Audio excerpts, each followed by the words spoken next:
Do you want a last cup of coffee, Dad? No, thanks. I just want the keys to your car. Oh, but Dad, I was planning on using it today. I've got a million things. I was planning on using mine, too, until you brought it home last night with a burned-out bearing. I didn't realize the oil was low. Typical woman driver. Look, Margie, I accept the fact that when a woman puts her hand out of her car, she's not signaling, she's just drying her nail polish. But if she's going to use a deadly weapon, the least she can do is oil it. You can stop beefing about women drivers, because I wasn't driving this time. It was, one of the gang. Gang? That's why I borrowed your car. Mine's too small. It's just a little old two-seater sports job after all. You're sure going to look silly trying to squeeze into it with those long legs of yours. I know you don't get in one of those midget cars. You pull it on like a girdle. What was that you said about one of the gang? Well, we took turns driving. It wasn't Freddie. I might have known that peanut brain was to blame. Of all the irresponsible morons running around loose, that crew cut is the large economy size. Why do you pick on Freddie? It could have happened to any of us kids.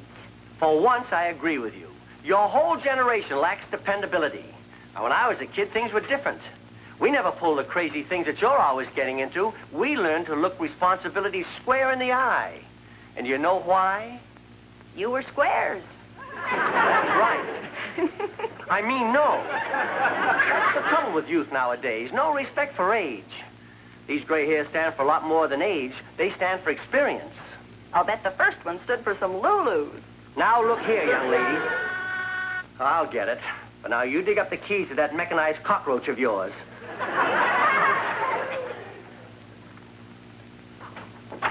Yes? Hello, Mr. Albright. I'm Roger Crane from Boston University. I came to see you about the alumni arrangements for homecoming week. Why, of course, Roger Crane, the best quarterback in the Ivy League and president of good old Kappa Chi. I'll never be the president you were in your day, sir. Oh, I wouldn't say that, but I'm glad you did. Well, at least I haven't forgotten the old grip. Ow! I guess the new administration changed the grip. Well, come on in, sit down. So it's homecoming time again. Well, that means a big game and a large weekend for all hands. Whoosh! It's going to be a howling mob, as usual. That's why I came to see you. I thought, as head of the Alumni Association, you could tell me how many of the old fuddied... old grads are going to be able to make it this year. Yes, Well, you see, sir, the fraternity house will be jammed, so we'll have to make arrangements for...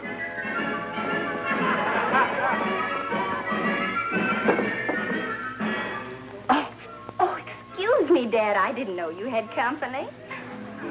The deaf and nearsighted young lady is my daughter, and the gentleman that you lock bumpers with is Roger Crane. How do you do, Miss Albright? How do you do, Mr. Crane? I'm Roger. I'm Margie.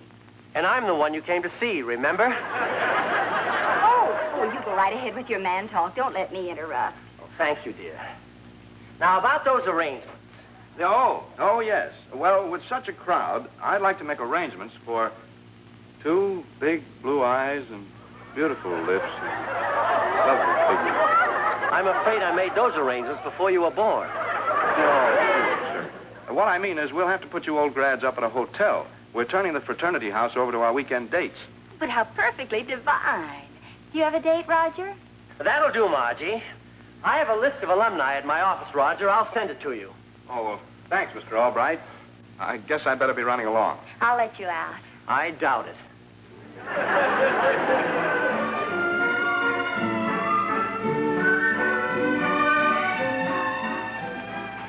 About my date. I had one, but I broke it. You did? When? When I saw you. Well, I'd love to come if... Whatever you're doing now, Margie, I forbid it. Don't worry. He just threw his best punch. He has nothing to follow up with. See you this weekend. Mm-hmm. Bye. Bye.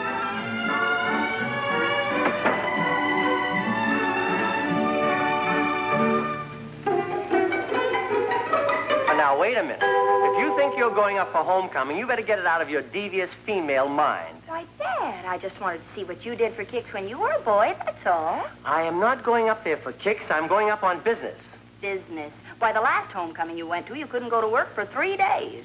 Oh, well, that was something I ate. Good thing you ate. Otherwise, it would have been 4 days. Oh, come on, Dad. Let me go with you. Absolutely no. Do you think I want to be embarrassed in front of my old classmates by some harem-scarum prank that you'd get mixed up in? No, you caused enough trouble right here at home. That's final. You hear? Final. Oh, honey, I don't want to be mean, but this is really a business trip. Honestly, I wouldn't even be going if Mr. Honeywell hadn't insisted. What's Mr. Honeywell got to do with it? Well, you see, the university has to invest some of its endowment money, and we're in the investment business. I'm going to talk to the dean and sell him on the idea of throwing some of it our way. Now, do you see? Are you sure it's strictly business? So help me. If I'm going up there for fun, may I be struck down right on the spot.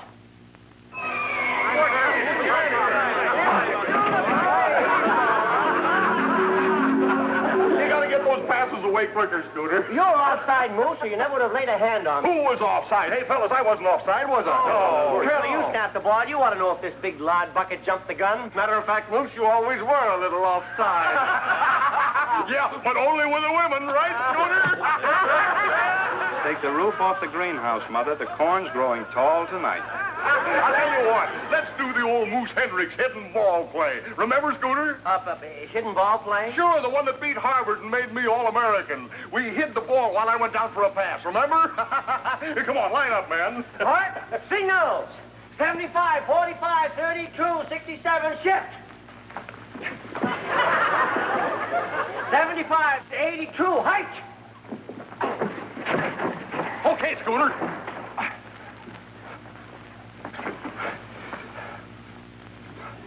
Hey, that's me. Throw it, Scooter. Throw it. Throw it? I can't even find it. Of course not, because I got it. Touchdown. I couldn't find a pigskin amongst all that pork. All right, fellas, the old skyrocket for good old Moose. Boom! Boom! Knock 'em silly, tear 'em loose. Give the ball to good old Moose. And my dear father, Curly Crane, yet has the nerve to lecture me about this generation. Is he kidding? Excuse me, gentlemen. I'm J. Warburton Cabot, class of 22. Oh, yes, sir. They're right in there. I'm Roger Crane, House President. How are you? 22! Yahoo! Yahoo! Oh, yes, Crane, I almost forgot. You have a visitor.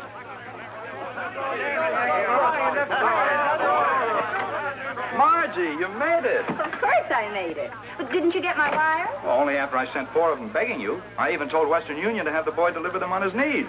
You sure you can hide me from Dad till after the dance? Oh, it's a cinch. The old gappers are staying in a hotel, and they'll be out whooping it up the rest of the time. Well, I'm not so sure about Dad. He said he was coming up here on business. Business? Oh, listen to that in there. Most of that is coming from my father and yours. Take a look. Brothers in Kappa Chi, this is a great historic occasion. I will now attempt to do what was impossible in the old days, and that's to make Scooter Albright holler uncle. He was the toughest pledge we ever had. I like it, sir. I like it. Oh, no. Not my stern, dignified father. He was the fireball of his class, they tell me. So he was coming up here on business. He even lectured me. Said I might embarrass him in front of his old classmates. Well, I'll fix him. I don't know how, but I'll do it. Okay, I'll show you to your room when you think of some girl-type revenge. Come on. See the initials on this paddle? KX for Kappa Chi? I'm going to brand you, Scooter. You're not big enough to beat the dust out, Greasy. Oh, no?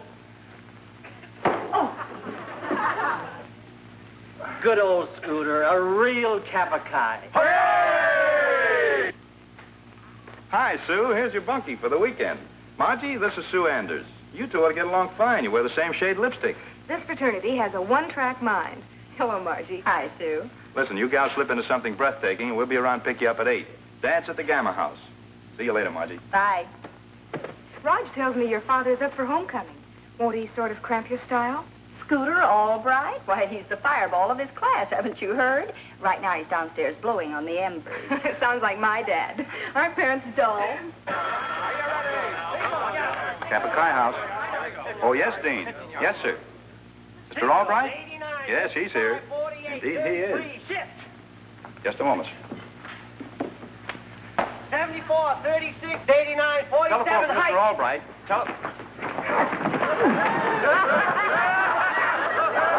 You want it on the phone, Scooter. Thanks. Sorry, old man. What's the matter, son? Us old boys play too rough? Hello? Oh, Dean Owens. Yes, I was hoping to see you today. I left word with... Now? Oh, of course. Yes, sir. I'll be right over. Thank you, sir.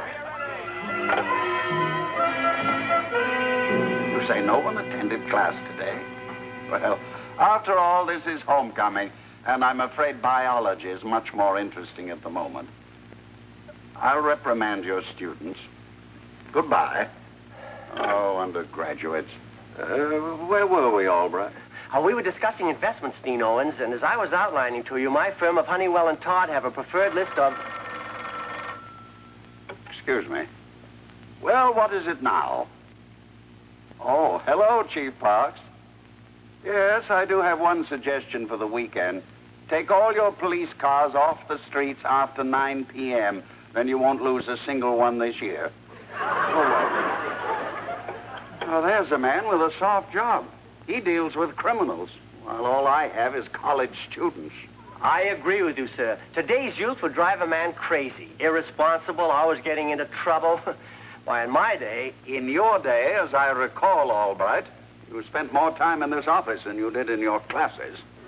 Oh, yes, sir. I learned so much from you. Now, getting back to the investments, It's no use, Albright. There's too much confusion to discuss business now. Why don't you have breakfast with me in the morning before the game? Very well, Dean Owens. Any special time? Oh, say around 9. And cheer up. I'm sure we'll get together on this deal. So forget about it until morning and have a good time. Within reason, of course. Oh, yes, of course. Well, thank you, sir. I'll see you in the morning. Hello. Oh, that was a wonderful party. I'm sorry it's over. Well, the evening isn't. What do we do now? It's too early to go home, and besides, the dear old class of 2D2 is having a middle-aged jam session over at the house. From what I saw, it's more of a corn pop. You know, someone was telling me about a stunt one of the old boys pulled on Dean Owens years ago. He got a bull from some local farmer and put it in the dean's bedroom at 2 in the morning. Now I ask you. Yeah, I heard the same story. It's kind of a legend around here. What a cornball that character was. A real pre-war jerk. There was a fella called... Yes, sir, that's my pop. Oh, gee, Margie, I'm sorry. I didn't mean to make cracks about your dad. I forgot he was voted the man most likely to drive the dean nuts. That's all right, Roger. I agree it was a cornball stunt. Dad used to brag about it. Of course, he forgets about it when he starts lecturing me about this mad, irresponsible generation of ours. Say, you know something? That bull gag isn't so bad when you think about it.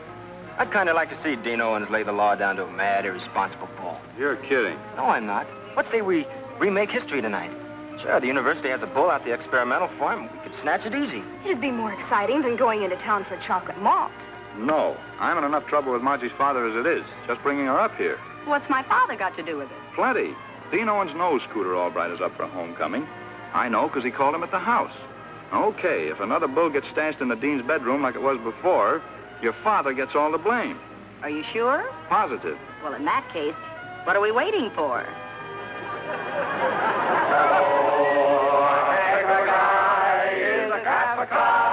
And a heck of a guy is he. We're always true, whatever we do, wherever we may be. So bring a mug and spread the love for everyone to see. For a heck of a guy is a Capakai, and a heck of a guy is he.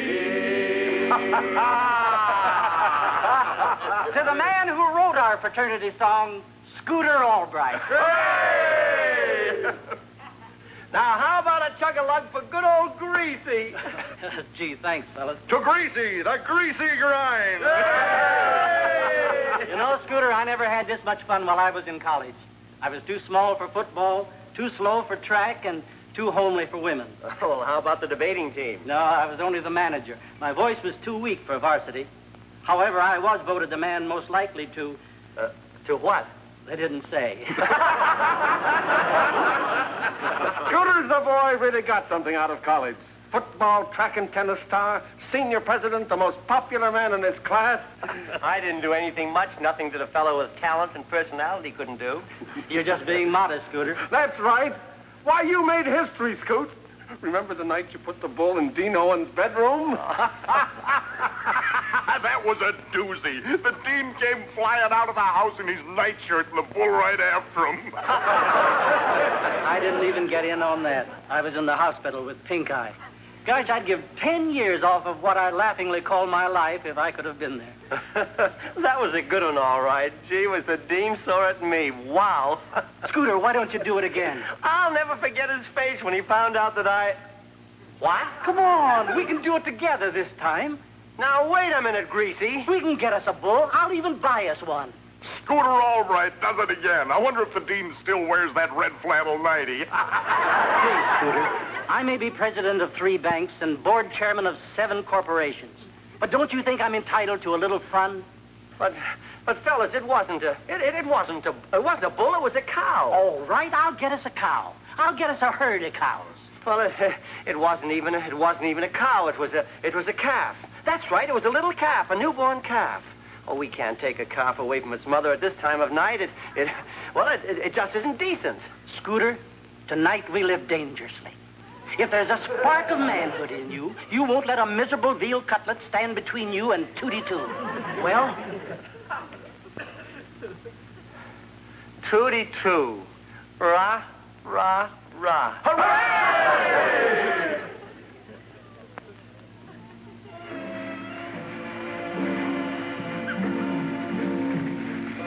These French doors lead into the dean's bedroom. Here, let me take the monster. Oh, no. This is for the glory of the clan. When all the results are in, this will be known as the Albrights' greatest hour. The elder Albright, that is.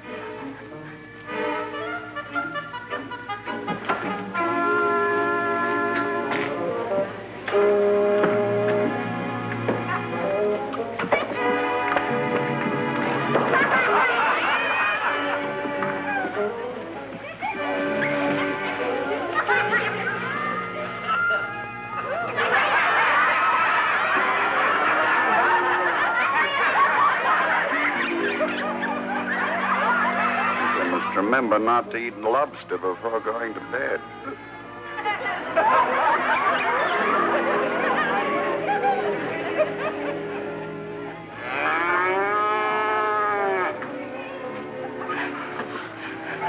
Someone's coming. Oh, no. Oh, 2-2's prodigal son, and he's got his own fatted calf right with him.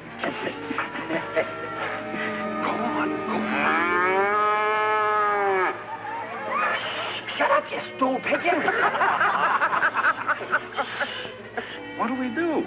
Never mind us. It's what that bull's going to do. Give me a break. No more conversation until you get inside. Come on, get him in there. Get him. I sure hope that bull understands children better than my father does.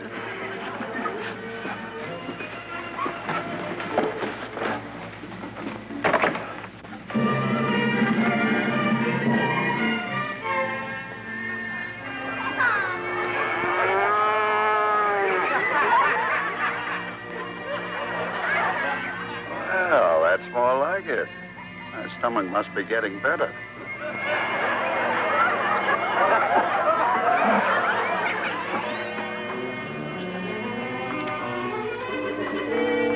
Go see what's the matter, Scooter.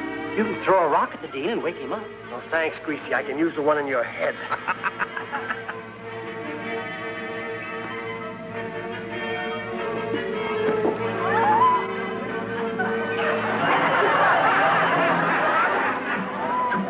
Why why they call him Scooter. There's a bull in there. A bull? You're crazy. I tell you, there's a bull in there. A big one, as big as a cow. I mean a bull. But what you put in was a calf. Of course, they grow very rapidly at that age. Oh, Jack, I gotta get that bull out of there. But that'll spoil the gag. For the glory of old Tootie 2. The devil with Tootie, too. I'm looking out for number one.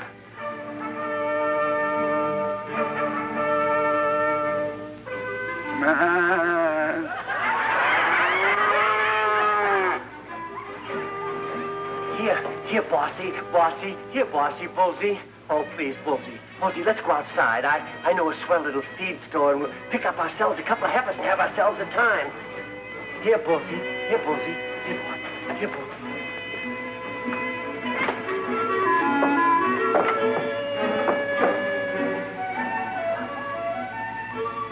All right, where is it? Where's what? The bull. What bull? The one you stole. And don't tell me you didn't, because you're the only ones out in the street. Listen, we didn't steal any bull. It must have been someone else. Of course. Maybe one of the old grads hooping it up. Come, Bullsy, come, Bullsy, come. Here, Bullsy. Oh! What was that?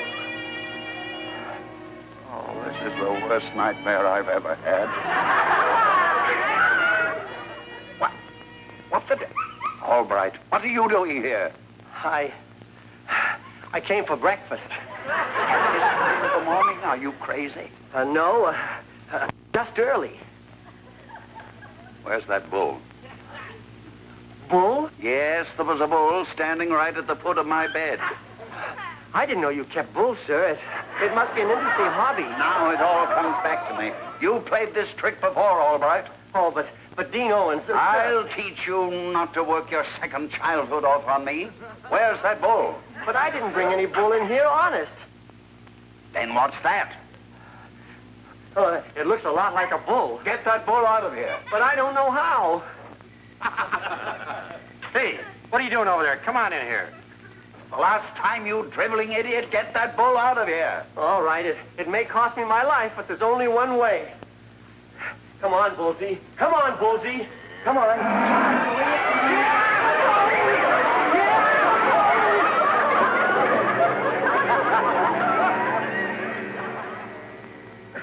Got you, you bull snatcher. Oh, but officer, wait, Margie. I must say this is embarrassing. How will I ever explain to my friends? My father acting like a 10-year-old goon. Oh, but Margie, please listen. I can explain. Explain nothing.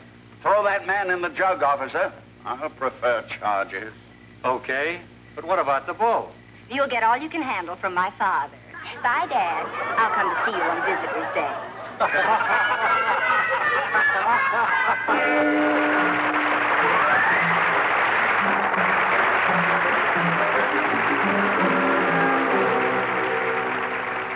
But I didn't put that bull in the dean's house, I swear. Then how did it get in there? I don't know. I'm afraid it's the fault of your whole generation, Father. Of all the irresponsible, undependable, harum-scarum kids. Now, in my day... Oh, go ahead. I've got it coming. I really am sorry that you lost that business deal with the dean, though. Oh, I made out all right in a business way. Old Greasy, that is, J. Wobbett and Cabot, was so grateful to me for letting him in on the fun that he turned over 4 of his corporations to my personal account. Good old Tootie 2. Yahoo!